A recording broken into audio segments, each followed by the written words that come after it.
결국 삼성전자가 나서지 않는 한 3,000원을 뚫기는 어렵다. 하지만 그 속에서 동생들이 마음껏 기량을 펼칠 가능성은 있다. 제 개인적으로 냉정히 말씀드리면 카카오가 장기 투자 종목이냐라고 보면 굉장히 위험한 개념이에요. 조심해야 된다. 팔아야 될 타이밍도 아니지만 지금은 좀 지켜보자라는 겁니다.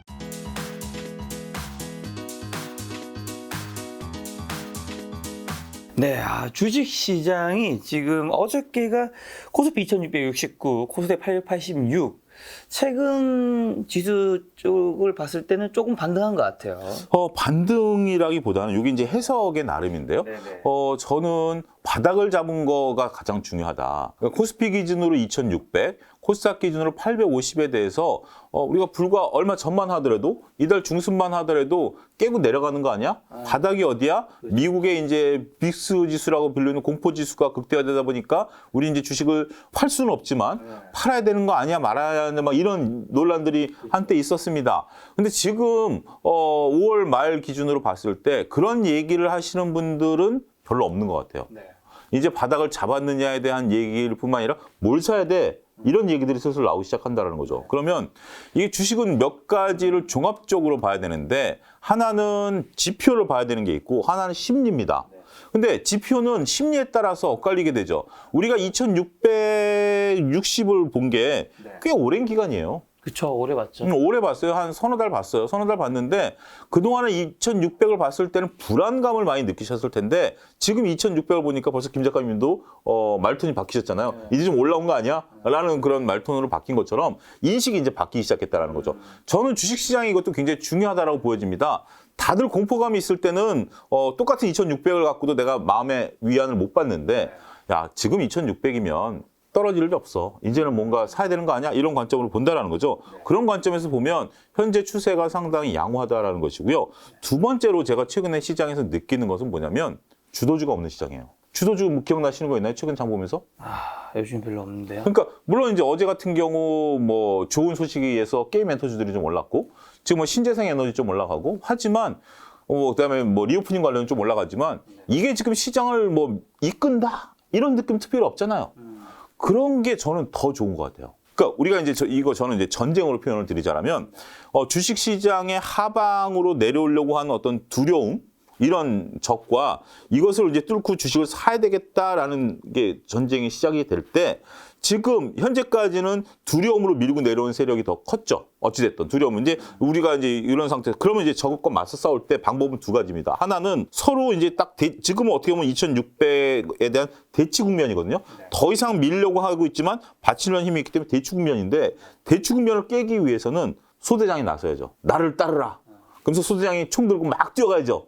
그게 주도주거든요. 주도주가 나서면서 주도주가 이걸 뚫어줬네, 잘 올라가네. 그러면 그래 그럼 다른 주식을 이거 못 사니까 다른 주식을 사볼까? 그러면서 이제 뭐 예를 들면 자동차가 올라가면 화학을 살까, 조선을 살까, 뭐 이런 생각이 들어야 되는데 주도주가 없이 한 걸음 한 걸음 걸어가기 시작하는 거예요. 모든 게 이제 걸어가기 시작한다는 거죠. 그런 것들이 결국은 주도주는 응집이고 지금 같은 경우 분산인데 분산이 되면서 지수가 올라간다? 이거는 체력이 강한 거죠. 그래서 저는 지금 시장은 오히려 주도주가 없는 현상이지만 주도주가 없는 게 나쁘지는 않다. 저는 그렇게 해석을 하고 있습니다. 그리고 여기서 뭐 주도주가 좀 나오게 되면 더 힘을 발휘하는 거죠. 지금 이런 상태에서 마음 급한 놈이 뛰쳐나갈 겁니다. 조만간. 지금 이제 이 녹화일 기준으로 봤을 때는 뭐 태양광이라든지 이런 쪽들이 뛰쳐나가기 시작했는데 그러다 총 한두 발 맞아 쓰러지면 지금은 이 뛰쳐나갈 종목들이 워낙 많아요. 옛날에는 막 가다가 소대장이 이거 좀 제가 표현이 좀 전쟁이니까 이해를 하시기 바라겠습니다. 소대장이 탁 쓰러지고 나면 주춤한데 지금 뛰쳐나갈 소대장들이 많은 거예요. 물량 공세가 가능한 상황이기 때문에 지금은 뭐 조금 시장이 저는 나쁘지 않다 이렇게 보고 싶습니다. 그럼 6월과 하반기 시장은 좀 어떻게 전망하시는 건지? 일단 뭐 여러 가지 트리거들이 있죠. 근데 우리가 지금 돌발악재가 더 나올 게 있나요? 지금 뭐 돌락재는 다 나왔는데 물론 돌발악재는 우리가 뭐 예상치 못한 블랙스완처럼 찾아오긴 합니다만 그래도 여기서 추가적으로 웬만한 악재 가지고는 우리가 그렇잖아요. 원숭이 두창 같은 경우도 악재라면 악재인데 신경도 안 쓰잖아요. 그리고 이제 지금 뭐 각 나라들이 저는 이제 시위를 한다라고 표현을 드리고 싶은데 그러니까 인도네시아가 팜유를 가지고 네. 한번 시위를 했었고, 그 다음에 말레이시아가 닭을 갖고 시위를 했고, 그 다음에 인도가 소금과 밀 갖고 시위하고 있는데 이것 때문에 관련주들이 좀 출렁출렁 거렸죠. 그렇지만 지금 그런 거 다 악재를 딛고 올라가는 시장이기 때문에 저는 하반기 시장은 좀 좋을 수 있다. 네. 근데 좋을 수 있는 거와 3천을 넘어서는 건 좀 별개다. 그래서 최악의 국면은 좀 넘어간 것이고, 그 다음에 여기서 3천까지 선에서의 어떤 싸움. 그 중심엔 삼성전자가 있을 것으로 보여지고요. 삼성전자가 이제 그동안 쉬었잖아요. 삼성전자가 가야 코스피가 3천 간다는 의미시겠죠? 그렇습니다. 그러니까 이제 우리나라 체력이 형이 그동안 조금 고생 많이 했잖아요. 많이 했죠. 그러다 보니까 이제 형이 좀 쉬고 있는 상태에서 그 밑에 있는 둘째 동생인 현대차라든지 셋째 동생들이 좀 일을 하면서 형 좀 쉬어라라고 한 상태이기 때문에 결국 삼성전자가 나서지 않는 한 3천 눈을 뚫기는 어렵다. 하지만 그 속에서 동생들이 마음껏 기량을 펼칠 가능성은 있다. 저는 그렇게 정리를 해드리고 싶습니다. 그럼 소장님이 지금 타이밍에서는 사야 하는 타이밍이라고 보고 계시겠네요? 그렇습니다. 근데 이제 어떤 종목과 업종에 따라 이제 천차만별이긴 합니다만, 그렇죠. 지금 여러분들의 상황에서 두 가지로 나눠드릴게요. 물타기냐 신규 매수냐라는 개념이죠. 물타기를 하는 데 있어서 여러분들이 갖고 있는 종목이 기술주라든지 과거 성장주, 그러니까 우리가 2020년, 21년에 성장주라고 봤던 종목에 대한 물타기는 저는 별로 이렇게 권해드리고 싶지는 않습니다. 대표적으로 네이버 카카오 같은 경우죠. 이런 쪽들은 권해드리고 싶지 않고 중후장대 산업 쪽에 속하는 것들이다. 그러면 물타기 권해드리겠고요. 그 다음에 신규 매수가 가능하다라고 한다면 지금 여러분들이 조급한 마음만 조금 갖지 마시고 오늘 이게 올라간 이걸 따라서 해야 된다가 아니라 추후 여러분들이 이제 그림을 그리는 거죠. 이제 어제 이제 수소법이 통과가 됐어요. 수소법이 통과됐는데 수소 관련주들이 많이 오른 게 제가 볼 때는 7%나 5% 올랐는데 저는 깜짝 놀랐어요. 투자자들이 많이 현명해지셨구나. 옛날 같이 이렇게 법이 통과되고 물론 이제 수소법이 통과된다는 얘기가 오래전부터 있긴 했습니다만 갑자기 뭔가 이런 게 통과가 되면 관련주들 특히 작은 기업들이 막 난리가 나고 특히 어제 같은 경우 칸 영화제에서 굉장히 좋은 소식이 들렸잖아요. 그러면 CJ E&M 같은 경우 두 편의 영화를 다 가지고 있기 때문에 관련주들이 막 급등할 텐데 적당한 수준에서 멈췄거든요. 그러면 이런 거죠. 보고 사시는 분도 있습니다만 7, 8% 올라왔을 때 야, 7, 8% 사야지 이거 10%, 20% 갈 거야 라고 달려들어야 되는데 기다려. 딱 멈춘 거죠.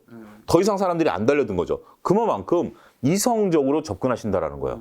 그래서 이런 주식들을 조금 한 템포 늦추면서 신규 투자 자금을 투입하게 된다라면 그 나름대로 수익률 게임을 좀 할 수 있다. 저는 그렇게 구분해드리고 싶어요. 자, 그러면 이제 물타기로 기술주, 과거 성장주는 좀 하지 말라고 얘기해 주셨고 특히 네이버, 카카오 조심해야 된다고. 제가 왜 그러냐면 이것은 제가 이제 여러 가지 것들을 보면 제가 체험한 거기도 하고요. 그 다음에 제가 최근에 읽은 책에서도 확인이 된 내용이긴 합니다만 한때 성장주, 그러니까 지금까지 이끌었던 어떤 주도주가 바로 주도주가 될 가능성은 지극히 낮다라는 겁니다. 그래서 이들이 나쁘냐 좋냐에 대한 인식도 지금 막 혼돈스러운 상황에서 이들이 다시 주도주가 되려면 이건 좀 쉽지 않다라는 거죠. 그러면 아까 말씀드린 신규 매수 측면에서 네. 좀 더 구체적으로 지금 장에서 수익을 보려면 어떤 주식을 사야 하는지. 지금 저는 아이디어를 이렇게 드리고 싶어요. 어떤 게 시장을 주도할 것이냐를 보면 답을 찾기 어렵습니다. 금리 인상 있죠? 인플레이션 있죠? 그 다음에 뭐 소비 둔화도 일부 좀 있는 것들도 있죠? 이런 부분들을 보면 뭔가 여기서 수혜를 받을 종목을 찾기는 어렵다. 그 대신 이런 거와 상관없이 우리의 먹거리, 이 먹거리라는 것은 주식에서 이익입니다. 이익, 산업의 변화, 이런 것들을 좀 길게 보고 투자하십사. 제가 지난달에도 출연해서 말씀드렸던 거와 일맥상통한데 이런 것들은 2차 전지일 수도 있고요. 반도체 부품일 수도 있고요. 우주항공 테마일 수도 있고요. 지금 수소와 관련된 내용일 수도 있고요. 이거는 우리가 인플레이션이 아무리 지속이 되든 아무리 경기가 뭐 금리 인상을 한들 이 시대는 열리는 거죠. 물론 그 과정에서 금리라든지 뭐 원가 상승이라든지 이런 것들 때문에 출렁출렁 거림은 있겠죠. 하지만 여러분들 전기차 시대가 안 열리나요? 열리죠. 수소 시대가 안 열리나요? 열리죠. 이런 것들을 본다라면 그런 것들이 조금 아까 얘기한 거에 일맥상통 좀 싸졌을 때 그러니까 플러스가 날 때 사고 싶은 게 인지상정이에요. 그때 흥분하게 되고 빨간불에 흥분하게 되고 우리가 그 스페인의 투우처럼 빨간색에 흥분하는 게 본능이에요. 하지만 그때 잠깐 멈추고 파란불일 때 다들 두려워할 때 조금씩 모아가는 전략. 저는 그걸 적극적으로 추천드리고 싶습니다. 소장님 말씀은 미래에 갈 수밖에 없는 섹터에 그 주식들이 빠졌을 때 조금씩 모아가자. 제가 올 봄에 여기 출연했을 때 한국항공우주 말씀드린 적이 네, 있어요. 말씀해 주셨죠. 그때가 3월 29일에 촬영했는데 그때 41,600원인데 오늘 날짜 기준 한 51,800원 정도. 그렇죠. 네네. 그러니까 김작가에서 말씀드린 게 3월이고 그 전에 말씀드렸던 한 2월 달에 딴 방송에서 말씀드렸거든요. 네네. 거의 2배 가까이 올랐어요. 네네. 그러니까 지금 꾸준히 올라가잖아요, 이런 것들을. 그런 것들에 대해서 여러분들이 지속적으로, 그러니까 결국 물론 이제 누리호 2호 발사가 임박을 했고 네. 상상하기 싫은 일이 발생하게 된다면 주가가 조금 트리거가 생길 수는 있겠습니다만 네. 지금 K50 비행기 전쟁 터지면 수혜가 돼 버렸잖아요. 우리가 과거 이제 K50 비행기가 러시아산 비행기하고 입찰 경쟁을 많이 붙었어요. 러시아 비행기가 가성비가 좋다 그래서. 근데 전쟁에서 보니까 러시아 비행기가 뭐 테이프로 붙여가지고 GPS 붙여갖고 비행기가 다 날아다닌다면서요. 그런 게 이제 났고 러시아가 전범국가가 되면서 무기 수출이 금지가 돼버렸어요. 그러다 보니까 반사적인 이익을 본의 아니게 우리가 얻게 된 거죠. 네. 그런 부분들을 보게 된다라면 꾸준히 갈 수 있는 이 기업은 죽었다 깨나도 우리가 필요하다라고 하는 거에 대해서는 네. 여러분들이 길게 가져가실 필요가 있다. 말씀드릴 수가 있겠습니다. 알겠습니다. 최근에 현대건설, 현대차 등을 보면 입찰 포기랑 소나타 단종 등 매출 좀 포기하고 있는 부분이 있는 것 같은데 투자자가 좀 뭘 봐야 될까요? 이것은 그 기업 오너들에 대한 행태를 우리가 봐야 된다라는 겁니다. 기업 오너들 입장에서 본다라면 매출도 쉽게 포기하기 어렵고 이익도 쉽게 포기하기 어려워요. 이거 두 가지 유혹이에요. 우리가 이제 저도 이제 유튜브를 시작했습니다만 조회수를 무시할 수 없고 그렇다고 해서 컨텐츠를 자극적으로 가져갈 수도 없고 어떻게 보면 고민이에요. 자극적인 컨텐츠가 잘 팔리는 건 현실이니까. 그렇죠. 근데 그 중에서 하나는 이제 오너로서 결단을 내려야죠. 근데 지금 이제 현대건설이라든지 현대차 같은 거 같이 이제 현대차가 이름이 붙긴 했습니다만 매출을 포기했어요. 지금 잘못된 매출을 고집하게 되면 이익이 박살나는 거죠. 현대건설 같은 경우 지금 제가 알기로는 입찰을 2군데를 포기를 했는데 하나는 뭐 둔촌동 말고요. 둔촌동도 현대건설이 지금 들어가 있지만 거기는 이미 진행이 되고 있는 거고 경기도 어딘가에 4,000세대의 아파트 재개발이 있는데 거기에 현대건설이 가장 유력했다라고 하네요. 그리고 이제 나머지는 들러리를 서는 경우였는데 현대건설이 스스로 포기해버렸어요. 왜요? 근데 그쪽에서 이제 그쪽 재개발 조합 측하고 가격 협상을 어느 정도 하잖아요. 그래서 지금 원가가 높아지다 보니까 어느 정도 올려달라고 하니까 저쪽에서는 이게 얘기가 진행된 지 좀 오래됐나 봐요. 그러니까 옛날 가격대로 그냥 해라라는 거고 지금 높아진 걸 인정해달라고 하니까 계속 이쪽에서는 싸우다가 우리 그게 못해 하고 포기해버린 거예요. 4,000세대는 어마어마한 거예요. 굉장히 중요한 건데 우리 그거 해봤자 적자야. 이익 안 나. 포기해버린 거예요. 그러니까 그쪽에서 벙쪄버린 거예요. 더 이상 지금 누굴 데려오기도 좀 애매해져 버린 거죠. 그런 상황이고 가장 중요한 것은 지금 남해 쪽에 그러니까 경상도와 전라도의 어떤 특정 지역을 잇는 해저 터널을 하고 있는데 이건 공공 입찰이기 때문에 가끔 기업들은 적자를 내더라도 공공건설을 하려고 합니다. 왜냐하면 공공건설에 대한 외형이 있어야 다음 입찰을 참여할 수가 있거든요. 근데 이걸 포기해버렸어요. 이것도 적자니까. 지금 이제 해보니 원가가 올라가다 보니까 지금 결국 기업은 다음에 미래 먹거리라든지 아니면 우리의 외형이라는 걸 신경 쓰기보다는 지금 생존이 필요한 시기다. 어떻게 보면 저는 적절한 판단이다. 그래서 주주들은 매출이 좀 줄어든다 하더라도 이익이 늘어나면 이 기업에 대해서는 오케이를 봐야 된다. 그리고 현대 같은 경우 지금 현대차는 소나타를 단종을 시켰고요. 기아는 모하비를 단종을 시켰습니다. 이건 언론에 다 나온 건데 물론 이제 두 차종 다 그렇게 많이 팔리는 차는 아니에요. 한때 소나타는 최고였습니다만 소나타 그럼 이제 안 나오는 거예요? 안 나와요. 진짜로? 놀라시네. 근데 소나타는 우리가 보는 충격이 있잖아요. 아니 아반떼, 소나타, 그랜저, 제너시스 우리가 생각하는 딱 그 등급이잖아요. 저희 김 작가님 그럼 나이가 탈로가 나요. 이거 잘라주세요. 왜요? 아니 그게 정상적인 방법이었어요. 이게 우리가 첫 차는 대부분 아반떼로 시작을 해서 소나타를 거쳤는데 요즘 젊은이들은 소나타를 안 거치고 뭐 우회해서 SUV로 가거나 뭐 이렇게 가는 경로인데 근데 소나타의 저는 결정적인 실수는 원래 소나타는 택시였잖아요. 네네네. 근데 이번 소나타 같은 경우 택시가 없었죠. 이걸 경영진이 그런 결정을 내렸을 때 저는 좀 실수다라고 판단했어요, 당시에는. 왜냐하면 소나타가 택시로 안 팔리고 그쪽 전략은 그랬죠. 택시로 들어가는 순간 이게 좀 이미지가 떨어지니 고급화를 가겠다라고 했는데 글쎄 소나타를 고급화로 가겠다라는 게 맞아? 저는 이렇게 봤는데 결국 그게 소나타가 안 팔린 거죠. 왜냐하면 택시가 팔려줘야 규모의 경제가 생기는데 택시가 안 팔리다 보니까 규모의 경제가 안 생겨버린 거예요. 택시가 어디로 우회했냐라면 K5로 우회를 했고 그랜저로 우회를 했죠. 개인 택시는 그랜저로 가버리고 회사 택시는 K5로 가버린 거죠. 이미지 충격이에요. 기성세대들은 소나타를 단종한다? 근데 얘네들은 소나타가 애물단지가 돼버린 거예요. 근데 여러분들이 읽어야 될 건 뭐냐면 이것도 매출을 포기한 거죠. 소나타도 매니아가 있고요. 특히 모하비 같은 경우 매니아가 대단히 많아요. 우리가 현대전공, 옛날에 현대전공, 지금은 현대 글로비스인가요? 모비스. 현대 모비스가 생산했던 갤러퍼가 단종된 이후에 모하비 쪽에 이 매니아들이 있어요. 근데 이걸 단종했다라는 것은 결국 우리가 많은 것을 놓고 파는 것보다 되는 거에만 집중하자라는 전략이에요. 그러면 결국 수소와 전기차로 집중하겠다라는 거기 때문에 이러한 전략들은 현대차가 잘하고 있다. 박수를 쳐줘야죠. 그러면서 여러분들이 읽어내야 될 게 뭐냐면 자동차 부품주 중에 엔진과 관련된 부품사들의 여러분들이 부품주들 아직까지 갖고 계시다면 희망을 버리셔야 됩니다. 이걸 빨리 전장으로 빠르게 전환이 돼야 되는데 모 애널리스트가 분석한 거 제가 얼마 전에 읽은 리포트를 보면 자동차 부품 중에 최소 3분의 1은 사라질 것이다. 그것도 그분이 좀 말을 아끼신 것 같아요. 제가 볼 땐 절반 이상은 사라질 것 같아요. 왜냐하면 전기차로 갈수록 일단 엔진이 없어지고 뭐 단순해져 버리는 거잖아요. 그러면 많은 부품사들이 없어진다라는 것에 대한 것들도 인식하셔야 될 것 같습니다. 현대차에서 중형차는 이제 그럼 뭐가 되는 거예요? 아이오닉으로 가는 거죠. 그러니까 전기차 모델들이 이제 쏟아져 나올 겁니다. 그러니까 기존에, 그러니까 현대 같은 경우 이것도 논란이 좀 되긴 했어요. 좀 성급하다라는 것도 있는데, 엔진 사업부를 해체해버렸잖아요. 엔진 사업부를 해체하면서 그 인력들을 다른 데로 다 전환 배치가 지금 끝난 걸로 알고 있는데, 지금 일본을 필두로 해서 다른 나라에서 얘기가 나오는 게, 과연 엔진이 없어질까? 2차 전지에 들어가는 히토류가 석유보다 빨리 소진되는 거 아니야? 그런 얘기들이 지금 나오고 있어요. 석유, 석탄보다 히토류가 먼저 없어질 거예요. 물론 이제 대체를 찾긴 하겠죠. 그러다 보니까 물론 이제 이런 전략들은 그렇죠. 일본 같은 경우 전기차 시대가 이렇게 확 열릴 거라고 생각을 안 하고 그쪽은 하이브리드 전략을 세웠어요. 그래서 지금 일본의 전기차 여러분들 기억나는 거 있나요? 별로 없어요. 하이브리드로 갔기 때문에. 근데 그러다 최근에 일본도 전략을 수정했어요. 야, 하이브리드로 해보니 이 시장은 한정이 있고 전기차로 된다. 그래서 지금 전기차로 바꿨어요.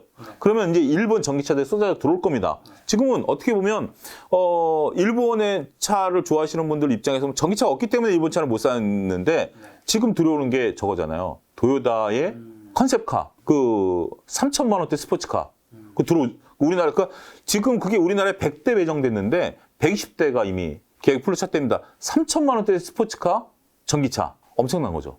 그렇게 이제 밀고 들어오는 거죠.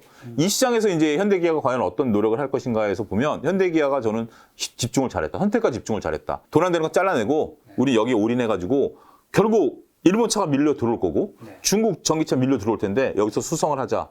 저는 이 전략은 일단 판단이 좋다. 그렇게 보고 싶습니다.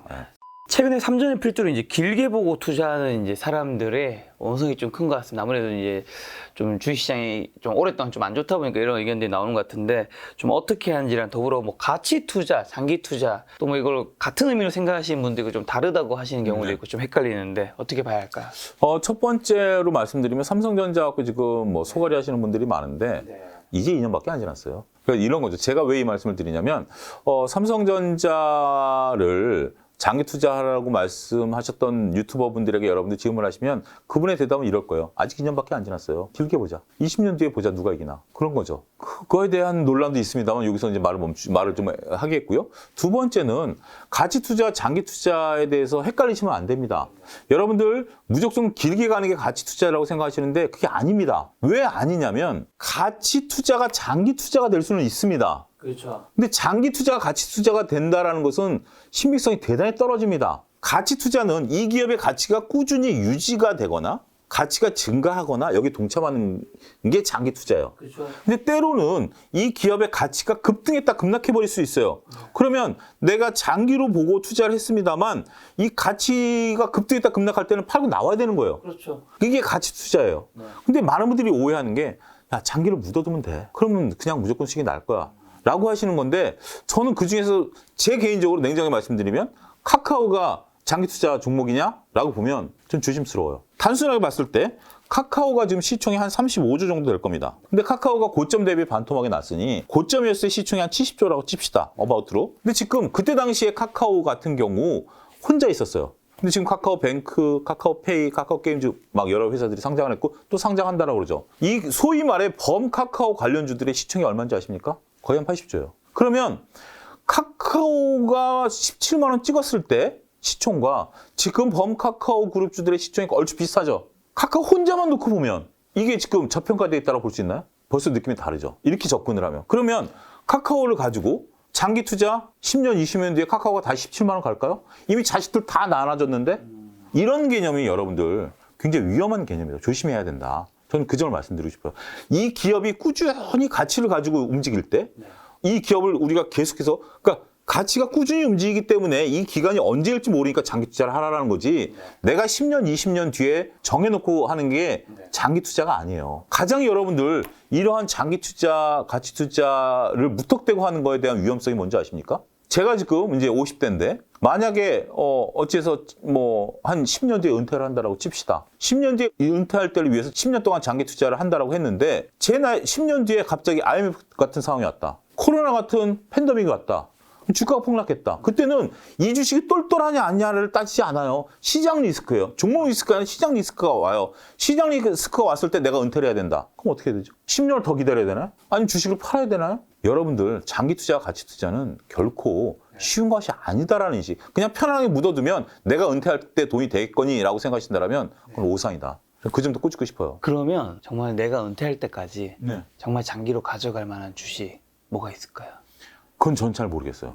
근데 저는 지금으로서는 가장 눈에 들어온 게 2차 소재. 2차 소재가 들어오고 있고 여러분들이 장기 투자한다라는 것은 이런 비유를 드리고 싶어요. 정원을 가꾸는 거와 같다. 아침고요 수목원 가보셨나요? 아침고요 수목원 가보셨죠? 아침고요 수목원의 그 주인 되시는 분이 종영학과인지 하여튼 그쪽 계통 교수님이세요. 그분 같은 경우 여러분들 아침고요 수목원 들어갈 때 큰 길에서 얼마만큼 그 산을 넘어서 꼬불꼬불 길로 갑니까? 지금은 개발이 돼가지고 수많은 펜션들이 있습니다만 제가 아침고요 수목원 갔을 때 20년 전만 하더라도 펜션이 없었어요. 그냥 비포장이었어요. 거의 그때 당시에. 그때 막 포장하고 있을 때요. 비포장 도로를 산 넘고 물 건너서 아침고요 수목원이라는 데를 찾아갔었던 기억이 납니다. 버려진 땅을 얼마나 싸게 샀을까요? 그때 당시에. 산 넘고 물 건너서. 그걸 사가지고 가꾼 거죠. 그러다 보니까 그게 꽃이 피고 뭐가 되고 해서 지금 이렇게 확 된 거지. 그분이 지금 그걸 계획하고 했을까요? 그건 아니라고 봐요, 저는.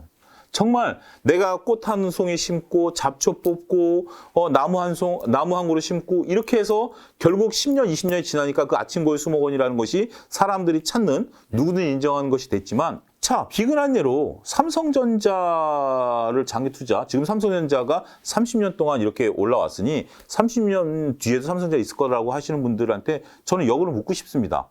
이렇게 말씀하시는 분들이 30년 전에도 제가 볼 때는 주식시장에 계셨던 분들인데 왜 그때 당시에 삼성전자 안 투자하셨죠? 아니 그런 해안이 있었으면 30년 전에 내가 투자해갖고 지금 이렇게 벌었으니 나를 믿고 따르라고 얘기해야 되는 거 아니에요? 갑자기 2020년에 삼성전자 툭 튀어나와가지고 삼성전자 30년 동안 이렇게 올라왔으니 삼성전자를 30년까지 투자하시라. 저는 조금 낯설어요. 다 된 것에 와가지고 숟가락 얹는 느낌이에요. 저도 뭐 느끼는 것 중 하나는 이제 주식시장에서는 아무래도 이제 결과에 해석을 맞추는 경향이 좀 있잖아요. 그러니까 사실은 뭐 주가가 오르면 악재였던 것도 호재로 해석할 수도 있는 거고 호재도 뭐 악재로 볼 수도 있고.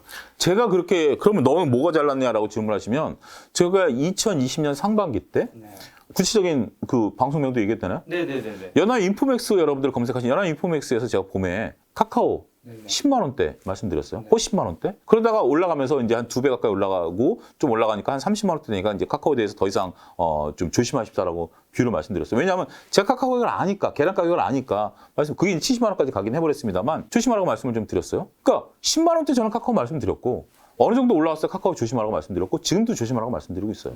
그게 방송에서 다 나와 있는 내용입니다. 네. 그걸 가지고 얘기를 해야지 지금 올라왔으니 이게 영원히 갈 거다? 저는 좀 낯설어요. 제 일부 주식의 퍼가 낮아졌다고 또 투자 이야기가 나오는데 어떻게 하면 좋을까요? 우리가 이제 PER이라는 개념을 어떻게 해석하느냐에 따라 달라질 수 있습니다. 어찌됐든 절대치에 대해서 얘기하는 경우가 있었죠. 우리가 평균 PER 그러면 김 작가님은 어느 정도 생각하나요? 우리나라 전체 시장. 10? 그렇죠. 10에서 한 11배 정도? 우리가 2020년 같은 경우 한 13배 정도까지 올라갔어요. 근데 지금 PER이 얼마냐면 9.5배예요. 그러면 이제 보통 싸다고. 그렇죠. 벌써 인식이 그렇죠. 우리 얘기한 계란값 갖고 똑같아요. 계란이 한 7,000원 하다가 지금 5, 6,000원 하면 싸진 느낌이 들어요. 그런 것처럼 지금 PER이 9.5배 수준이에요. 그러니까 우리나라 기업들이 이 수출 주도형 기업들이 돈을 엄청나게 벌다 보니까 PER이 9.5배, PBR 0.95배. 우리가 PBR 같은 경우 이제 하락 지표로 많이 삼고 있는데 하락할 때 PBR 일선을 제 기억으로는 깨질 않았어요. IMF 때라든지 서프라임 때도 안 깼는데 지금 어떻게 보면 0.95배나 1배나 뭐 계산의 어떤 오류이기 때문에 뭐 PBR 1배 수준이라고 보는 거죠. 그러면 PBR이란 바닥을 잡았다는 지표도 1배. 그다음 PER도 역사적으로 저점. 이제 좀 밸류가 좀 보이지 않나요? 그러니까 2,600에 대한 어떤 그 기술적 분석도 중요하지만 가치 분석으로 들어갔을 때도 이 정도면 좀 사봐야 되는 거 아니야? 이런 인식들이 지금 여의도에서 좀 얘기들이 나오고 있습니다. 제가 듣고 있거든요. 그런 거 된다라면 주식은 이제 조금 하나의 방향을 좀 턴할 수 있지 않겠는가. 그 점을 또 말씀드리고 싶습니다. PBR, 뭐 PER 관점에서 이제 주가가 지금 진짜 좀 싼 구간에 왔다. 네. 그래서 좀 사도 된다고 말씀해 주셨는데, 네. 근데 많은 개인 투자자분들이 네. 그런 부분에서 힘들어하는 것 같아요. 그 코스피가 3,300을 찍고 네. 3,000 내려왔을 때부터 사실 이제 주가가 좀 저렴해졌다. 좀 사도 된다는 이야기들이 계속 나왔는데, 그 2,900, 800, 700대도 얘기가 계속 나왔거든요. 네. 2,600대는 이제 썸네일 어떻게 잡히냐면 지금은 진짜 싸다. 그러니까 사람들이 2,500대 깨고 잠깐 내가 할 때는 도대체 언제까지 싸다 갈 건데. 이거에 대한 이제 개인 투자자분들이 원망이 좀 있는 것 같긴 하더라고요. 그러니까 여러분들 조급해 하시면 안 돼요. 이게 어떤 심리라고 저는 보여지는데 3,000에서 2,900 오면 좀 싸진 느낌이 들죠. 네네. 여기서 다시 3,000 올라가면 내가 여기서 저는 이렇게 읽어요. 심적으로 하다는 건 여기서 내가 사가고 물타기를 해서 평균 단가를 낮추면 올라갈 때 내가 이익을 볼 것이야. 저는 그걸 욕심이라고 표현합니다. 여기에 대해서 여러분들 반박 충분히 있을 거 압니다. 제 개인적인 관점 욕심입니다. 내려왔다가 어느 정도 차라리 저는 확인하고, 그러니까 밀릴 때는 올라가는 거 확인하고 사자주의거든요. 저는 좀 더 주더라도. 근데 이게 심리적인 저항감이 커요. 지금 2,600에서 2,700 훅 가버리면 지금 그렇게 얘기하시죠. 김 작가님이 얘기하시면 진짜 싸다라고 얘기한 걸 안 믿었던 내가 원망스러운 거죠. 진짜 싸다라고 했을 때 2,600이 했을 때 샀었으면 지금 100%를 먹었을 텐데 그러다 보면 어느 순간 또 올라가 버려요. 항상 심리는 지나고 나면 판명이 되기 때문에 지금 판단을 요구할 때 어려워요. 어렵기 때문에 일단 한 템포 늦추시고요. 저는 이게 기간이 오래됐잖아요. 관성의 법칙도 주식시장에서 저는 통용이 된다고 보는데 3,000에서 2,600까지는 이게 확 밀렸어요. 근데 이것을 반등을 주기 위해서는 엄청난 힘으로 이걸 받쳐야 돼요. 그렇지 않으면 이게 내리꽂는 힘이 크기 때문에 엄청난 힘으로 받쳐야 되는데 지금 딱 부딪혀서 퉁퉁퉁퉁퉁퉁 이게 튀겼죠. 튀행해서 2,750 갔다가 퉁퉁퉁퉁퉁퉁 해서 이게 멈춘 거죠. 그러면서 이제 턴하는 거죠. 그러면 이게 관성의 법칙이 바뀌었다는 거죠. 하락, 횡보, 상승으로 이제 바뀌었다라는 관성의 법칙이 저는 통용이 된다라고. 단지 미국 시장은 이 기류가 굉장히 가팔라요. 아직까지 이것을 받쳐줄 만한 힘이 과연 미국이 있느냐라고 봤을 때는 저는 아직까지 보증을 못 하겠어요. 그렇기 때문에 미국은 좀 별개지만 국내 시장은 이제 관성에서 통통통 하는 거고, 그다음 밀릴 때는 너무 싸게 살려고 노력하지 마라. 너무 싸게 살려고 노력하지 마라. 차라리 서로 내렸다 올라갔다 하더라도 그걸 보고 확인해야지. 밀리니까 그런 얘기 있어요. 7만 원 깨질 때 삼성전자를 집팔아 사겠다라는 분들, 농담 삼아 하시는 분들 많이 들었어요. 근데 지금 그분들 소갈이 하고 계시죠. 그럼 뭐 길게 보면 그분들이 맞았을 수도 있죠. 근데 왜 그렇게 뭔가 빨리 사야 되느냐라는 부분에 대해서는 여러분들이 한번 고민해 보십사 말씀드리고 싶어요. 그래서 참 주식시장이 힘든 것 같아요. 이게 이 지금의 투자 판단이 옳았는지를 해석하려면 미래로 가봐야 되니까. 지나온다. 그래서 어려운 거죠. 그래서 여러분들이 그 위대한 고전을 이제 잔소리 비슷하게 말씀드린 읽으라라는 거예요. 거기 보면 그러한 노하우들이 많이 들어가 있고 그분들의 고민들이 많이 들어가 있어요. 그걸 통해서 여러분들이 자꾸 생각을 바꿔 나가라. 그렇게 말씀드리고 싶습니다. 자, 미증시가 이제 폭락했는데 그 기울기가 가파르고 아직 미국은 바닥이 확인이 안 됐다는 얘기 해주셨는데 미국 기술주의 하락은 좀 어떻게 봐야 될까? 이게 뭐 금리 인상으로 인한 하락으로 봐야 될 건지 아니면 뭐 실적에 좀 좋게 나오지 않아서 저는 뭐 어떻게 보면 두 가지 바퀴가 같이 너무 딱 맞아버려서 정확합니다. 또 저는 타이밍이 안 그렇게 봅니다. 좋기도 하고. 일단 먼저 기술주들이 꺾이게 된 게 네. 넷플릭스나 알리바바 기준으로 봤으면 12월이에요. 작년 12월부터 고점을 찍고 내려오기 시작했어요. 금리 인상이 본격적으로 논의된 게 2022년 저는 1, 2월이라고 보는데 이미 그들은 꺾이기 시작했어요. 그러니까 우리가 2020년에는 자 한번 역사를 봅시다.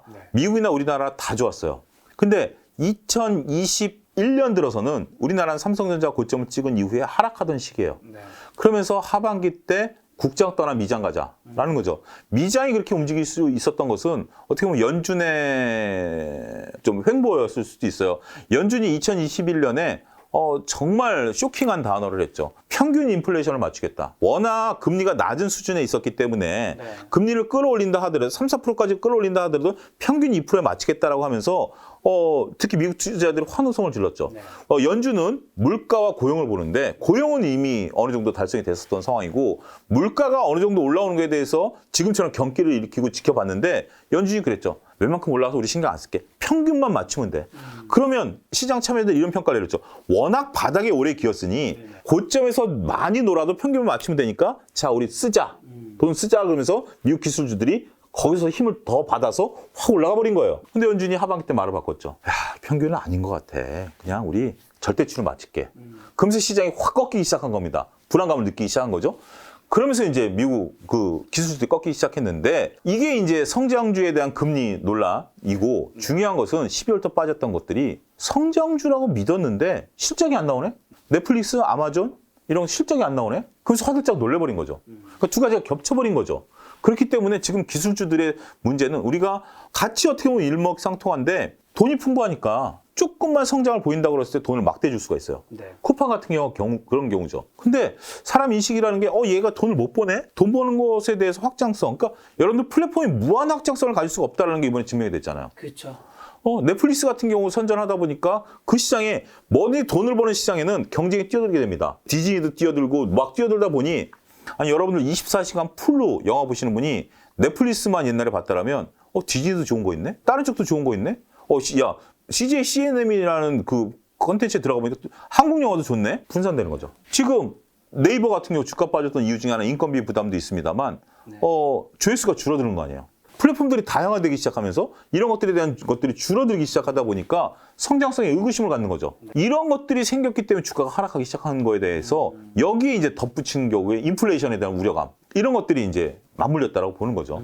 그래서 저는 인플레이션에 대한 유동성 때문에 일부 성장률이 올라갔던 것들은 유동성 해소 과정에서 겪어야 될 하나의 문제인데 그래도 이게 성장성이 훼손되지 않았다라면 올라갈 수 있겠는데 솔직히 말씀드리면 성장성이 훼손됐잖아요. 그렇기 때문에 저는 이쪽 관련 주식들 문제가 크다라고 저는 말씀을 드리고 싶어요. 저는 넷플릭스 보면서 경제적 혜자가 참 중요하다고 생각했는 게 넷플릭스가 가장 많은 콘텐츠와 구독자를 보유한 건 사실이긴 한데 전 넷플릭스도 보고 뭐 디즈니 플러스도 봤고 왓챠도 보고 뭐 TV도 다 봤거든요. 이게 그럼 전환됐을 때 그 격차가 커야 될 거잖아요. 사실은 그 격차를 내가 느끼지 못하겠어요. 이 전환 비용이라는 게 굉장히 중요해요. 앞서 우리가 얘기한 것처럼 카카오가 유료화했을 때 저는 전환 비용 때문에 내가 돈을 지불하고 차라리 써요. 그렇죠. 저도 뭐 마찬가지죠. 근데 저희 아들 세대 같은 경우는 전환 비용이 없어요. 그 친구는 핸드폰을 아이폰 쓰는데 한 달에 한 번씩 밀어요. 저는 핸드폰 이거 지금 바꾼 지 한 서너 달 됐는데 아직까지 과거에 쓰던 웹을 100% 다 안 써요. 못 써요. 아이디 비밀번호를 몰라가지고 귀찮아가지고 그냥 안 쓰는 거야. 근데 걔는 한 달에 한 번씩 핸드폰을 밀어버리고 새로 그걸 다 해요. 그러니까 이거에 대한 불편함이 없는 거예요. 전환 비용이 없는 거죠. 그런 것들에 대한 것들. 그러니까 우리가 경영학에서 배웠던 전환 비용, 경제적 혜자 이런 용어들을 여러분들이 잘 아셔야 되고 이런 것들은 수십 년 된 이론이긴 하지만 지금도 통용이 되고 있다는 거. 전환 비용이 그렇게 크지 않은 기업들은 경제적 혜자라든지 비교 우위를 가질 수 없다는 거 여러분들 인식하셔야 됩니다. 그럼 미국 기술주들이 어쨌든 지금 굉장히 전에 비해서 저렴해지긴 했잖아요. 뭐 그럼 지금 사도 되는 건지 그리고 만약 전체적으로 안 된다면 그래도 사도 되는 것들이 있다면 또 어떤 쪽은 또 괜찮은 거예요? 거의 저렴하다는 개념은 우리가 항상 혼돈을 갖는 게 고점 대비 빠진 거예요. 그렇죠. 그럼 그 논리가 성립하려면 고점이 적정 주가여야 되는 거죠. 근데 고점이 적정 주가가 아닌 기업들이 있거든요. 고점에 대해서 우리가 높은 밸류를 줬는데 조금 플러스 알파를 줬는데 그게 적정 주가가 아니면 지금 싸진 게 아니죠. 싸졌다는 인식을 바꾸셔야 됩니다. 100달러 했던 게 지금 50달러가 왔는데 성장성이 꺾였다. 그러면 50달러가 싼 게 아닙니다. 그걸 보셔야 되고요. 그럼에도 불구하고 미국 주식을 사야 된다고 보면 성장성이 훼손되지 않은 애플이라든지 마이크로소프트라든지 뭐 이런 쪽들에 대해서는 전 성장성이 훼손이 안 됐다고 봐요. 저는 미국 주식에 대해서 재무제표를 잘 모르고 그다음에 영어로 되어 있기 때문에 제가 외국어에 약해가지고 잘 모르기 때문에 말씀드리기가 주저스럽습니다만 이게 과연 계속 먹고 살겠느냐. 우리가 지금 우리나라 기업들에 대한 인식들이 바꿔지게 된 게 한 서너 달인데 테슬라라든지 무슨 뭐 페이스북이라든지 이런 것들이 정말 이런 거 해야 첨단적인 느낌이 들면서 주가가 올라간다고 생각하면서 야 아직까지 기름 뽑아내냐? 아직까지 뭐 하냐? 차 만드냐? 뭐 이런 거였는데 결국 이들 주가가 올라가잖아요. 이들 주가가 올라간다는 것은 결국 우리가 한때는 그래 너도 좋아 하다가 그러니까 내가 예를 들어서 주머니에 뭐 갑자기 꽁돈 100만 원이 생겼어. 그러면 친구들 만나서 술 사주고 밥 사주고 처음에 막 해요. 하다가 갑자기 그 돈이 한 20만 원 딱 들어오면 우리 속된 말로 현타가 오는 거죠. 20만 원밖에 안 남았네? 그러면 20만 원 주면 어떻게 해야 되지? 친구들이 밥 사달라면 나 돈 없어 시간 없어 그러고 밥을 안 사기 시작하는 거죠. 아껴 쓰는 거죠. 그러면서 딱 볼 때는 뭐죠? 기업의 이익을 보는 거죠. 그래서 지금 우리나라 주가가 올라가는 원인이다.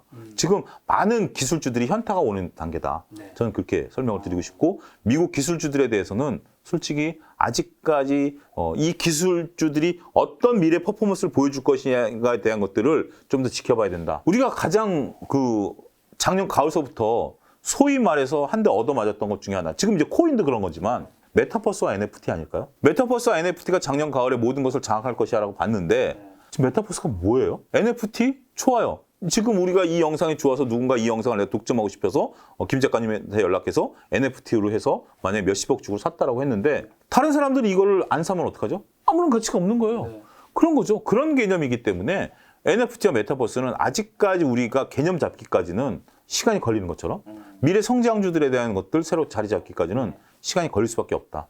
저는 그렇게 말씀드립니다. 소장님이 말씀해 주신 괜찮은 건 애플과 마이크로소프트 이거는 꾸준히 지금 괜찮을 것 같다. 계속 이익을 벌어들이고 있는 기업이기 때문에. 예. 근데 그런 질문을 한 가지 드리고 싶네요.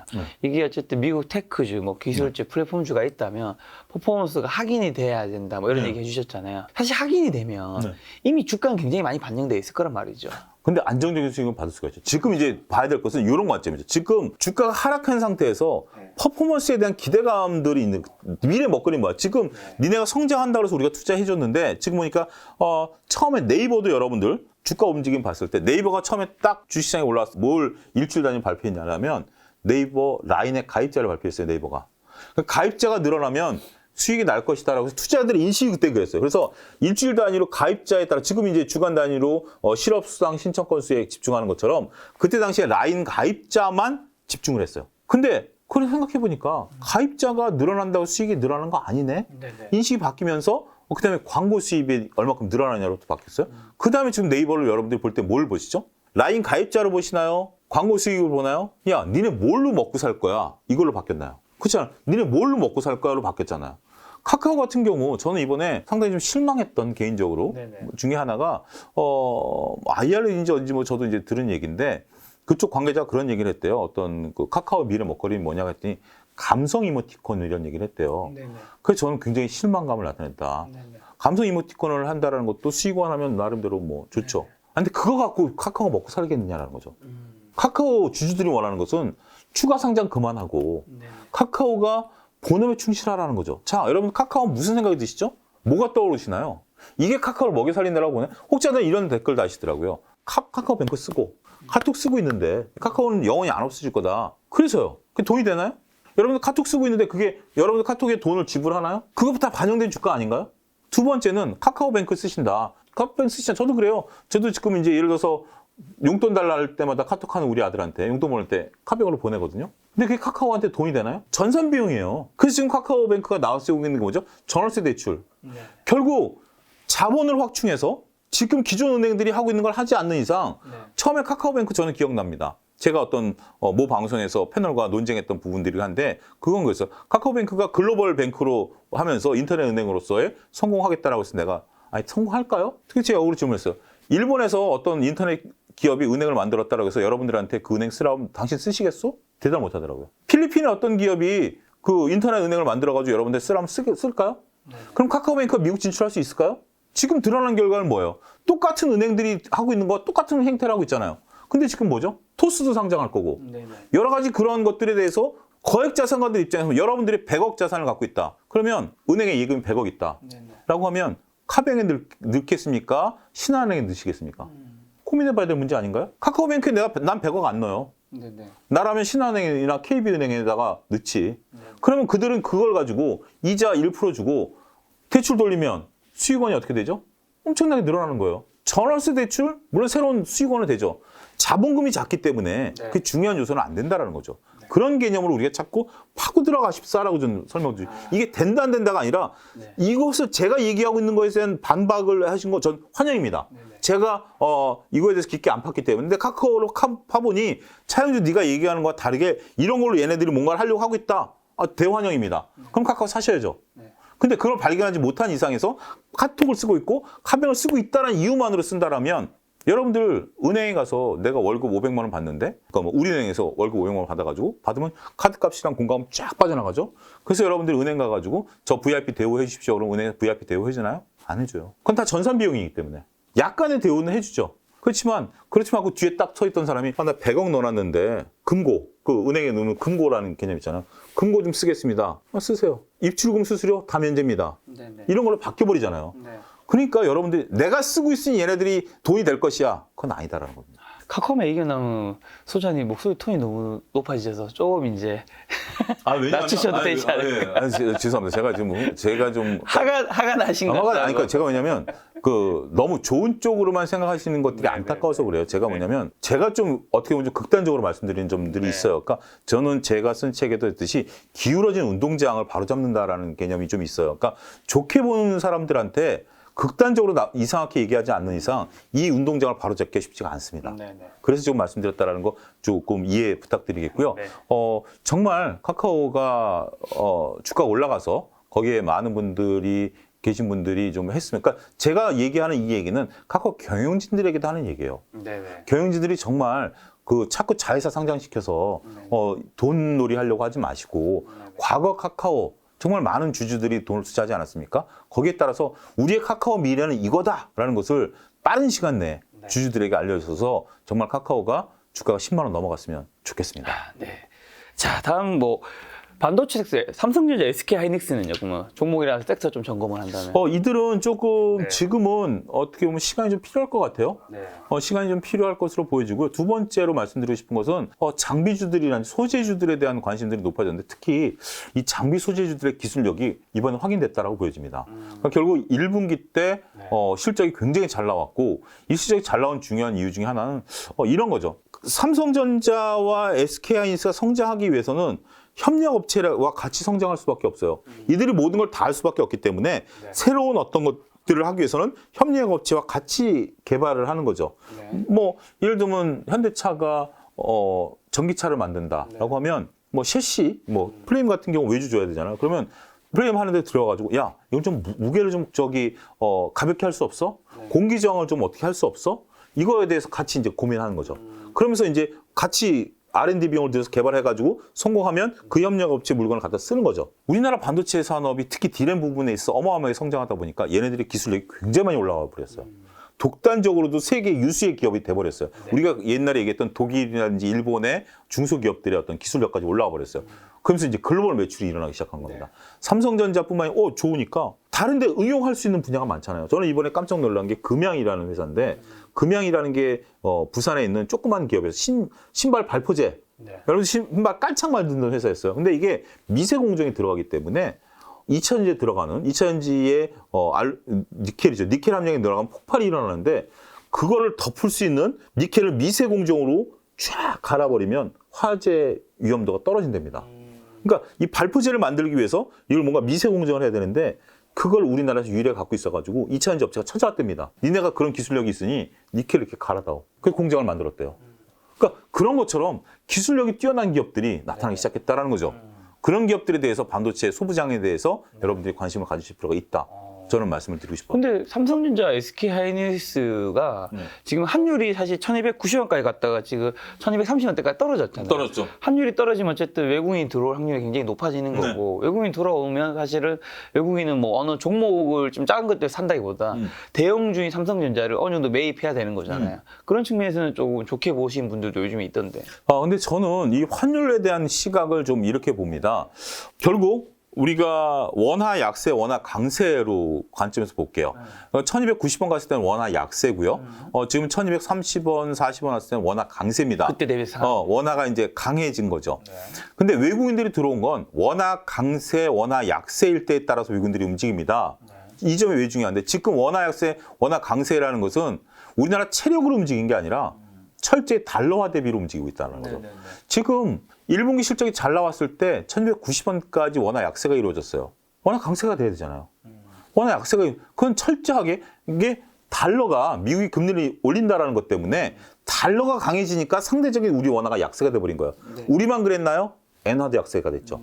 신흥국 통화가 다 약세가 돼버린 거예요. 이건 달러 때문에 움직인 거지 우리나라 체력으로 움직인 게 아니에요. 그렇죠. 왜 이게 중요하냐면 우리나라 체력으로 원화 강세가 되면 외국인들 입장에서 두 마리 토끼를 다 잡을 수가 있어요. 원화가 1290원에 삼성전자를 사가지고 1240원까지 오면 외국인들이 환율을 어떻게 이익을 보냐면 90원에 그 원화를 샀던 걸 이걸 다시 달러로 바꾸게 된다면 이익이 나는 거잖아요. 네. 그래서 원화 강세 때 외국인들이 들어오는 건데 그거가 우리나라 체력으로 된다면 이미 삼성전자가 기업이 좋기 때문에 삼성전자 주가도 같이 올라갑니다. 그러니까 두 마리 토끼가 있어야 외국인들이 들어오지. 그렇죠. 단순하게 환율 10원 싸졌다고 외국인들이 들어온다? 다시 10원 내리면 어떡할 건데? 그럼 그때 가서 파나요? 자, 1290원 들어왔으니까 사자. 1230원 왔다가 다시 45원 빠지면 20원 빠져서 팔자. 촐싹되지 않습니다, 외국인들은. 우리나라 기업이 살아있을 때 들어오지. 네. 더군다나 외국인들 입장에서 보면 지금 물론 우리나라 삼성전자 좋아지고 있기 때문에 원화 강세로 간다라는 개념으로 들어올 수도 있긴 하겠습니다만 QT 하잖아요, 6월 1일부터. QT 해야 되고 금리 인상해야 되고 불안할 때 그때는 실탄을 아껴두는 게 좋죠. QT에 따라서 지금 60억, 우리나라 60조씩 그리고 9월부터 120조씩 돈을 빨아들여야 되는데 돈을 갖다 줘야 되기 때문에 거기에 대한 불안감. QT라는 것은 지금 걸어보지 못한 길이기 때문에 일단 지금 위험할 때는 현찰을 들고 보자라는 거죠. 굳이 우리나라 살 이유가 있을까요? 외국인들이 지금 10원 단위로 민감하면서 환율 단위로 외국인들이 들어오나요? 전 그건 한 명만 본 게 아니겠는가. 우리나라의 체력에 따라서 환율이 움직일 때는 외국인들이 움직이지만 달러 대비 움직일 때는 외국인들이 안 움직인다. 저는 그렇게 보고 있습니다. 소장 말씀 들어보면 뭐 삼성전자, SK하이닉스 어쨌든 뭔가 지금 사야 될 타이밍은 아닌 것 같네요. 저는 그러니까 팔아야 될 타이밍도 아니지만 지금은 좀 지켜보자라는 겁니다. 지켜보자. 여기서 여러분들 66,000원, 7, 8,000원인데 네. 7만 원 가도 5% 오르는 거예요. 5% 올라가는 거 확인하고 사시자는 거예요. 미래는 모르잖아요. 여기서 당장 5% 올라서 7만 원 갈 수도 있어요. 오늘 67,000원이네. 근데 6만 5천 원 오면 또 소갈이 하셔야 되잖아요. 네. 똑같은 게 뭐예요? 여러분 확률 똑같아요. 7만 원 가라는 거 6만 5천 원 가라는 확률 똑같아요. 그런 상태 어디에 배팅하냐고 보면 저는 돌다리 두들기자라는 심정이에요. 네. 그렇게 말씀드리겠습니다. 자, 자동차 섹터 그럼 현대차, 기아는요? 좀 좋습니다. 네. 현대기아차 정말 잘 팔리고 있고요. 얘네들이 정말 저는 현대기아차에 대해서 긍정적으로 말씀드리는 게 잘 팔린 거에 대해서 점수를 두는데 저는 이렇게 보고 싶어요. 예를 들어서 70점 맞는 애가 네. 80점을 맞아왔어. 그러면 칭찬해주고 싶은데 문제가 쉬웠어. 누군지 다 올라와서 등수는 그대로야 라고 한다면 덜 칭찬하겠죠. 그러면 덜 칭찬하겠죠. 근데 얘네가 유럽에서 폭스바겐을 꺾었잖아요. 등수가 올라왔어요. 지금 다 차량용 반도체 부족으로 어려움을 겪고 있는데 얘네가 차를 판매한 게 보니까 등수가 올라왔는데 이거는 정말 서프라이즈한 거죠. 네네. 그렇기 때문에 지금 현대기아차에 대한 어떤 모멘텀, 특히 제네시스가 엄청나게 지금 더군다나 저는 현대기아차 이번에 전략이 좋았던 게 그랜저 전기차 보셨나요? 없어요. 그랜저 전기차는 없어요. 네. 지금 이제 제가 여의도를 이제 거의 매일 드나드는데 임원 차량이긴 하겠습니다만 제네시스 전기차 요즘은 점점 갈수록 흔해지고 있습니다. 오늘 제 앞을 확 앞질렀던 제네시스도 전기차더라고요. 기사가 모르 제가 한번 욕을 하긴 했습니다만 그런 것처럼 왜냐하면 임원들 입장에서 본다라면 뭐 차를 한두 대 그러니까 왜냐하면 이게 세컨드카 개념일 수도 있어요. 네. 대외적으로 다닐 때 내가 전기차를 탄다라는 개념이고 왜냐하면 전기차의 단점은 장거리가 아직까지는 좀 불편해요. 근데 뭐 근교에 골프 치러 다니고 뭐 이렇게 할 그러니까 뭐 공장이 지방에 있어가지고 내가 장거리 뛰어야 되는 뭐 임원분들은 모르겠습니다만 여의도에 계신 분들은 다 서울 근교에서만 다니시는 금융계 임원들이시잖아요. 이런 분들은 전기차 사실만 한 거죠. 더군다나 제네시스 전기차에 대한 어떤 매출이 늘어나고 있다는 것은 네. 정확한 거 모르겠어요. 아반떼 몇 대 파는 것보다 제네시스 한 대 파는 게 이익이 더 클걸요? 그러니까 지금 현대차는 저는 최근에 움직임 보면 경영진들의 전략이 굉장히 탁월하다. 네. 그렇게 말씀드리고 싶어요. 자, 그럼 바이오 섹터 삼성 바이오 섹터 셀트리온 쪽은요? 셀트리온에 대해서는 지금 뭐 최근에 단기했는데 제가 셀트리온 잘 모르겠어요. 네네. 그분은 말씀드리기가 좀 꺼려지고 삼성바이오 같은 경우 롯데가 1조 투자해서 바이오 기업 한 거 아시죠?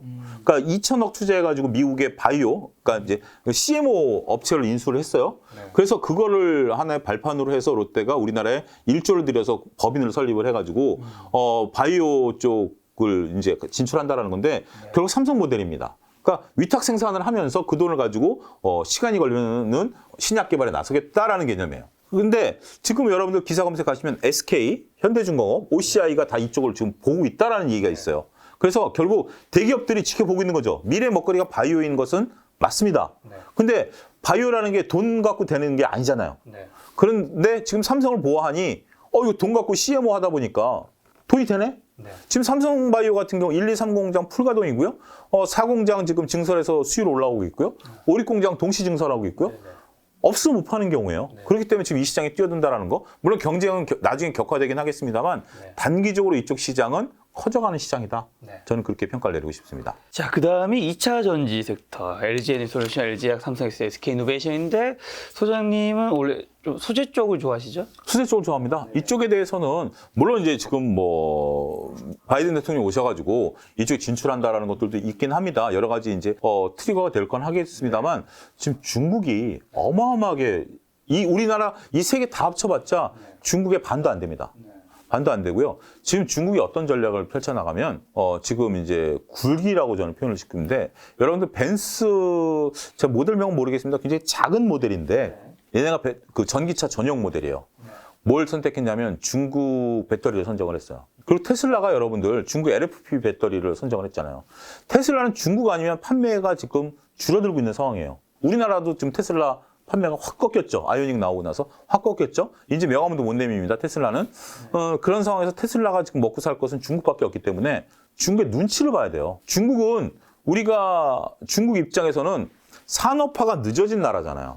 산업화가 늦어진 나라이기 때문에 반도체라든지 이런 걸 가지고 따라잡으려면 어려워요. 현실을 인정합니다. 그러면 남들이 안 했던 것들 가지고 우리가 먹고 살자라고 했던 게 전기차입니다. 전기차는 우리가 여러분들 워렌 버핏이 옛날에 과거에 BYD를 투자를 한 10년 전인가 투자했을 거예요. 그때 갑자기 이렇게까지 전기차가 대중화되지 않았을 때 워렌 버핏이 BYD 투자했을 때 저도 놀랐어요.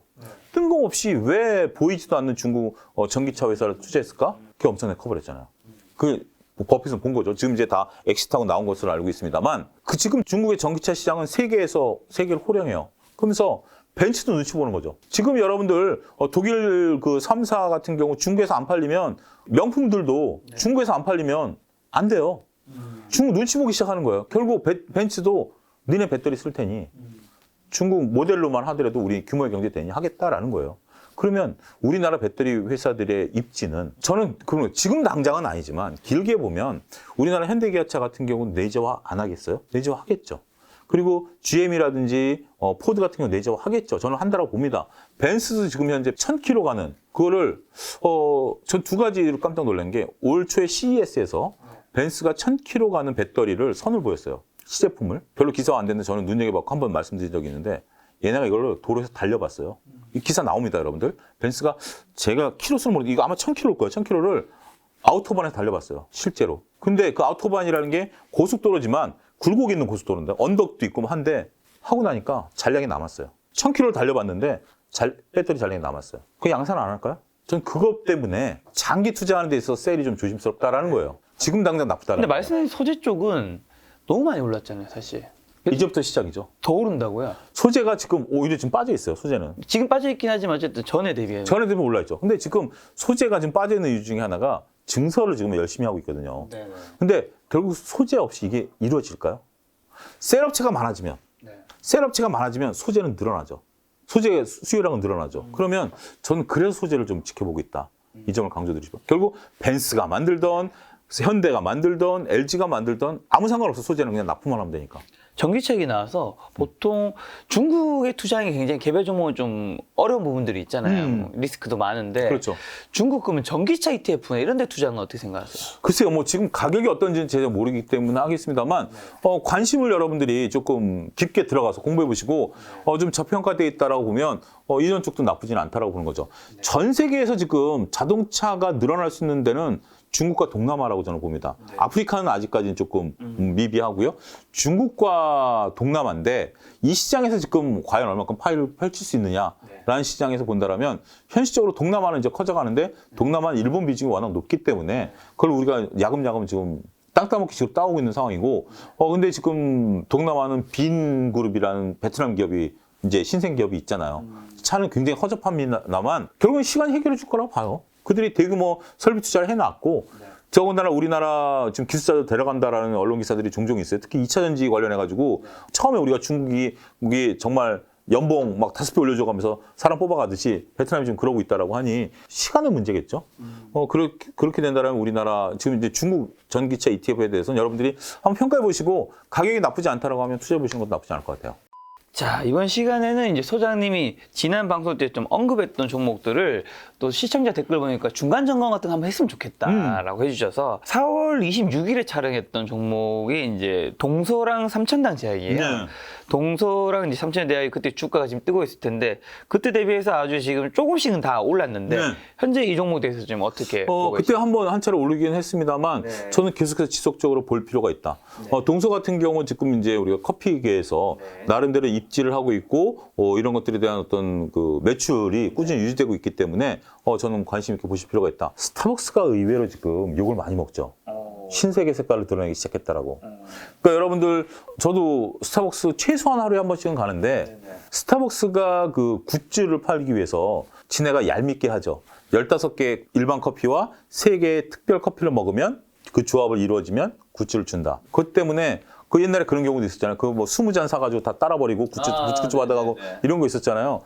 저도 자연스럽게 저는 이제 주로 아이스 아메리카노만 먹으니까 그 3잔이 문제예요. 더구나 그것도 비싸요. 막 6,000원, 7,000원 하는데 제 입맛에 맞지도 않아요. 그러니까 하다못해 그걸 얻기 위해서 작가들이 이제 젊은 여성분들이니까 그거 막 사주고 막 일부러 과소비를 한 거죠. 근데 이번에 댓글 보니까 굿즈를, 그러니까 그 전에는 다 운영을 미국에서 했으니까 이제 신세계로 넘어온 다음에 운영을 다 신세계에서 하는데 그 굿즈가 속된 말로 굴이 돼요. 굳이 내가 이 돈 주고 이 굿즈를 살 필요가 있겠는가? 그러면 동서가 반사이가 보지 않을까요? 그리고 삼천당 제약 같은 경우는 이 눈물 치료제에 대한 것들 R&D 비용이 지속적으로 높거든요. 네네. 그래서 저는 이런 주식들 같은 경우는 좀 보셔도 되지 않을까. 네. 아직까지 특별히 우리가 이것을 매도해야 되거나 네. 반대로 봐야 될 이유를 찾지 못했다. 그렇게 말씀드릴 수가 있겠습니다. 지난 3월 29일에 촬영했던 것 중에는 이제 5개가 있는데 네. LG이노텍은 이제 그때 대비해서는 조금 빠지긴 했는데 지금 어떻게? LG노텍 같은 경우도 저는 우리가 이제 자율주행 오늘 이 촬영 당일날 자율주행 테마가 좀 도는데 자율주행하려면 눈이 필요하지 않나요? 어마어마한 눈들이 필요하기 때문에 LG노텍 같은 경우는 저는 그냥 장을 담그는 주식이다. 전 세계에서 이 액추에이터를 비롯해서 LG노텍의 이 촬영 기술은 굉장히 중요하거든요. 우리가 이런 어떤 뭐 힌지라든지 액추에이터라든지 이런 쪽들에 대한 기술은 이게 중력을 거스르는 거예요. 네. 이게 지금 그런 거잖아. 제가 지금 저도 카메라를 보고 있습니다만 지금 제 눈 같은 경우를 그렇죠. 제가 몸을 질 때마다 제 머리 보시나요? 몸과 머리가 따로 노는 거 보시죠, 여러분들. 네. 이게 액추에이터죠. 딱 사물을 하나 노리고 있으면 차가 전방을 주시해야 되는 카메라가 딱 있을 거고 봐야 되는 카메라마다 역할이 있는 거잖아. 카메라가 갑자기 사람 튀어나온다 확 돌려버리면 여기가 못 보는 거잖아. 그러면 차를 꺾었을 때 전방을 주시하는 카메라는 이렇게 봐야 되겠죠. 얘의 역할은 전방. 이게 액추에이터죠. LG노텍 굉장히 이 기술 좋습니다. 이런 부분들을 보게 된다면 저는 LG노텍 물론 이제 카메라 업체가 뭐 한두 개가 아니긴 합니다만 이런 기술력은 나중에 빛을 볼 날이 있다. 저는 그렇게 말씀드리고 싶습니다. 한국항공우주는 좀 많이 올랐어요. 네, 이거는 지금 어떻게 보고? 계속 가는 거죠. 네. 더군다나 이제 누리호 2호 발사가 이제 이번에 인공위성 실어서 날르니까 네. 그런 부분에 대해서 보고 그다음에 K50 비행기에 대한 어떤 가성비 이런 거 드러나고 있기 때문에 네. 더욱더 좋다. 굳이 이제 오늘 또 아침에 다른 방송에서 그런 질문을 했으니 주가가 좀 너무 오른 거 아니냐라는 건데 그 대신 한국항공우주는 여러분들이 볼 때 주가가 바닥에 2배 가까이 올라와 있기 때문에 거래량이 분출하면서 어제 기준으로 페노션이 그랬는데 7%가 빠진다. 그때는 단기 매도를 하셔야 됩니다. 그렇지 않는 이상은 올랐다라는 이유만으로 파시기에는 특별한 이유가 없다. 그런 말씀드리겠습니다. 거래량을 동반한 장대 음봉 때는 좀 매도를 생각. 그렇죠. 그거는 시장이 무너진 겁니다. 그 종목이 무너진 겁니다. 심리가 무너진 거기 때문에 그때는 빠져나오셔야 됩니다. DB하이텍도 살짝 빠지긴 했는데 이건 어떻게? 그 DB하이텍은 여러분들 이런 관점에서 보셔야 돼요. 지주회사 이슈로 보셔야 되는데 동부그룹, DB가 이제 동부니까 동부그룹하고 일진그룹하고 이번에 지주회사 요건이 됐어요. 네. 상장법상 자산 규모가 5천억이 넘거나 그 다음에 특정 자회사 비중이 50%가 넘으면 지주회사가 되는 거예요. 그래서 지주회사가 되라고 공정위에서 통보가 왔어요. 2년 내에 지주회사가 돼야 돼요. 그래서 DB하이텍 같은 경우는 이제 DB라는 지주회사가 있고 네. 거기에 이제 하이텍이 있는데 하이텍이 이번에 주가가 올라가다 보니까 DB가 이제 자산 규모가 올라가 버렸어요. 전에 작년에 4천억이었는데 자산 규모가 7천억이 돼 버리면서 5천억이 넘어버렸죠. 그러면서 이제 그 요건이 됐는데 문제는 DB라는 지주회사가 돈이 없어요. 그러니까 이 하이텍을 팔든지 네. 아니면 증자라든지 차입을 통해서 하이텍 지분 구조를 올려야 돼요. 30%까지. 네. 근데 이제 얘네 전략은 동부가 DB하이텍 팔면 뭐 먹고 살 건데. 그래서 아마 차입을 2천억에서 적게는 2천억에서 많게는 5천억까지 할 것 같아요. 네네. 그 정도 여력은 충분하기 때문에. 그래서 DB하이텍은 이쪽에 들어가는 거예요. 근데 여러분들 얼마 전에 깜짝 놀랄 만한 소식을 접하셨죠. 동박의 강자인 일진 머티리얼즈가 매각 얘기가 나왔어요. 이거 똑같습니다. 이것도 일진그룹이 지주회사 요건이 돼버린 거예요. 일진 머티리얼 때문에. 네. 근데 얘네들의 판단은 네. 팔아버리겠다. 얘네 팔아버리면 우리 지주회사 안 가도 되니까 우린 조용히 살겠다. 이런 판단이에요. 그러니까 굉장히 결정이에요. 동부 같은 경우는 키워나가야 되겠다는 거고 일진그룹 같은 경우는 지금 회장이 아들이에요. 아버지가 아니라 아들인데 아들 같은 경우 조용히 살겠다를 결정한 것 같아요. 그래서 이제 이건 매각 이슈가 나온 거지. 그러니까 일진 머티리얼즈가 뭐 회사가 나쁘다라는 거나 일진그룹이 돈이 없어서 파는 게 아니라 지주회사 안 되려고 파는 겁니다.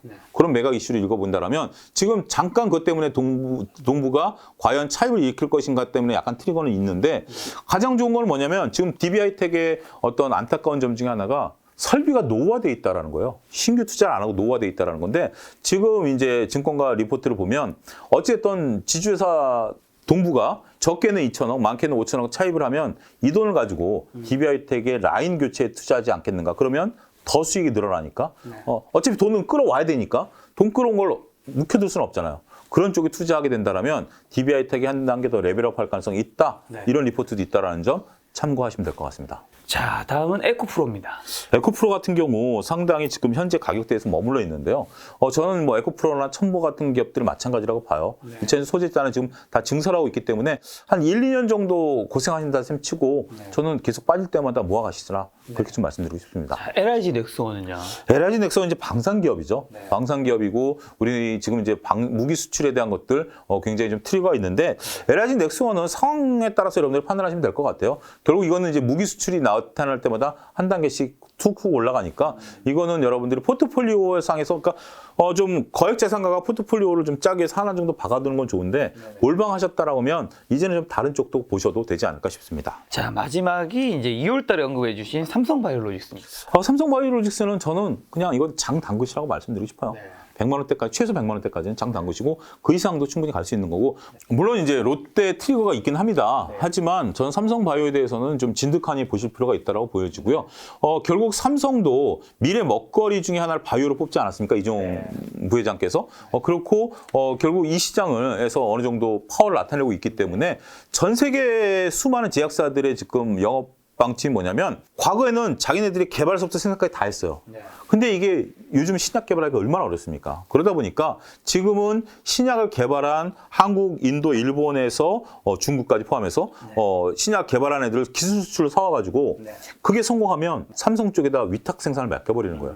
이런 식으로 바뀌었기 때문에 결국 이 시장은 더욱더 커질 것이다. 저는 그렇게 말씀드리고 싶습니다. 자, 소장님이 2월 달에 언급해 주신 종목이 삼성바이오로직스, 네. 3월 달에가 LG이노테, 한국항공우주, DB하이텍, 에코프로, LIG 넥스원, 4월 달에 동서 삼천당 제약인데 이게 총 8개잖아요. 네. 혹시 이 중에서 지금은 조금 마음이 바뀌어서 안 좋게 보는 게 있을까요, 혹시? 아직까지는 바뀐 건 네, 없다면 없다. 만약에 그러면 종잣돈 한 1,000만 정도 있다면 예. 소장님이 이 중에서 어떤 종목을 좀 더 그래도 더 좋게 보시고 아니면 새롭게 추가된 종목이 있으신지 아니면 이 8개 충분히 다 좋게 보신다면 뭐 8개 비중을 어떻게 가져가실 건지라든가. 1,000만 원이 있다라면 네.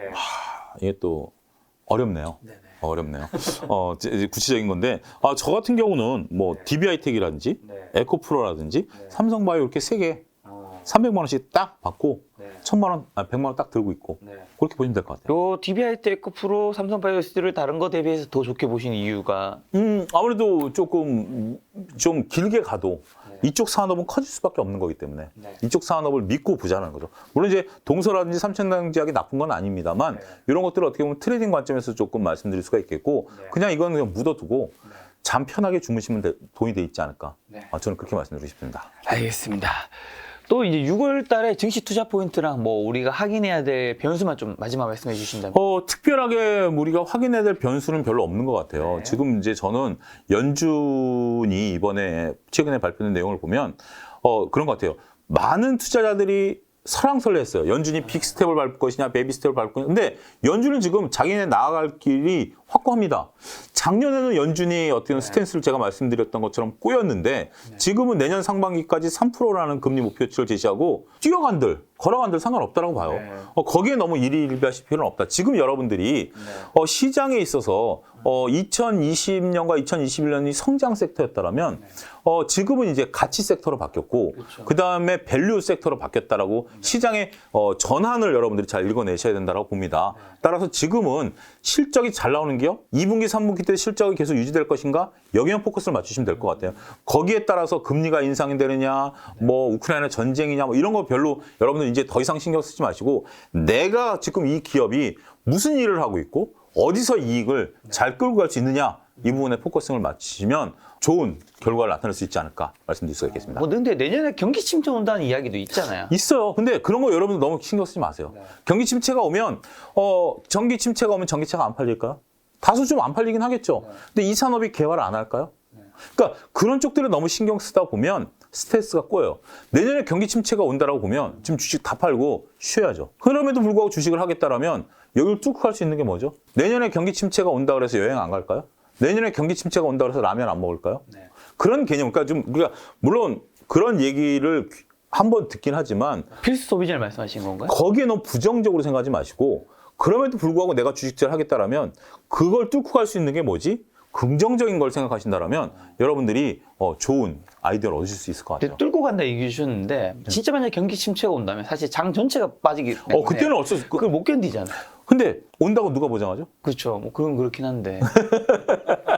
물론 우리나라에 대한 경제 성장률 OECD에서 3%대에서 2%대 후반으로 낮춘 건 사실입니다. 근데 우리가 경기란 게 그렇잖아요. 지속적으로 성장을 하고 있기 때문에 경기 침체가 온다라는 것에 대한 우리는 이제 침체라는 단어가 사람마다 다르겠습니다만 공포처럼 다가오시는 분들도 있을 거예요. 여러분들이 공포감을 느끼신다라면 정말 주식 팔아야 돼요. 근데 침체가 와도 나는 여전히 출근할 것이고 나는 여전히 소비할 것이고 나는 여전히 자각을 모을 것이고 나는 여전히 집을 넓혀갈 것이고 한다라면 거기서 투자 아이디어를 삼으셔야지 어떻게 보면 내가 지금 주식에 두렵기 때문에 침체란 말이 더 솔깃하게 들리는 게 아닐까? 저는 그렇게 꼬집어 드리고 싶어요. 알겠습니다. 소장님 요즘 뭐 또 유튜브 시작하셨다면서요? 예. 저 5월부터 차영주 TV, 한글로 차영주 TV를 검색하시면 유튜브가 나오는데요. 그냥 종목 추천이라든지 뭐 일일 시황 이런 걸 담는 것보다 제가 그 김작가 TV에서 하지 못했던 실전 투자 공부라든지 아니면 저만의 인사이트 그리고 제가 이제 내세우고 싶은 건 두 가지인데 하나는 이제 공부하는 영상하고 주식 책을 읽는 영상입니다. 그러니까 뭐 저도 많이 뒤져봤는데 주식책 이런 게 좋다라고 이제 뭐 내가 읽어본 15권 뭐 이런 영상은 있지만 저는 일주일에 한 권씩 좋은 주식책을 제가 읽고 여러분들에게 소개해 드릴 거예요. 이거는 유명한 저자들 책이 아니라 제가 읽어보고 개인 투자자 여러분들에게 도움이 될 것이다라고 확신 드는 책들 위주로 할 거기 때문에 어떻게 보면 김 작가님 요 영상의 어떤 보조적인 역할 그러니까 이제 시황이라든지 좋은 인사이트에 여기 좋으신 분들이 출연하시니까 하시고 그 대신 조금 내가 구체적으로 어떻게 공부를 해야 되겠다 어떤 걸 해야 되겠다라고 한다라면 보조적으로 차영주 TV를 찾아와 주시면 잘 활용하실 수 있지 않을까 싶습니다. 매번 다른 유튜브 채널 출연하시다가 직접 해보시니까 좀 어떠세요? 어려워요. 어렵나요? 신경 쓸 게 너무 많고요. 생각보다. 네, 근데 저는 그나마 다행인 게 하고 싶었던 말들이 워낙 많았기 때문에 컨텐츠에 대해서는 자신 있어요. 소프트웨어는 자신 있는데 하드웨어가 문제더라고요. 그러니까 지금 몇 개 영상이 올라갔는데 뭐 소리가 울린다라든지 편집이 좀 이상하다라든지 이런 클레임을 거시는 분들이 있어서 그런 거 이제 잡아가는 과정이고요. 이제 조만간 소프트웨어가 있으니까 하드웨어는 잡아가면 되니까 어찌됐든 그래도 소프트웨어를 기다리시는 분들이 많기 때문에 영상들을 올리고 있는데 좀 많은 좀 이해 바라겠습니다. 알겠습니다. 소장님과 또 저희가 6월 말쯤에 또 뵙도록 하겠습니다. 오늘 만남의 손님은 차영주 소장님이었습니다. 지금까지 여러분 소중한 시간 함께 해주셔서 정말 감사합니다. 오늘도 김 작가였습니다. 고생 많으셨습니다. 감사합니다.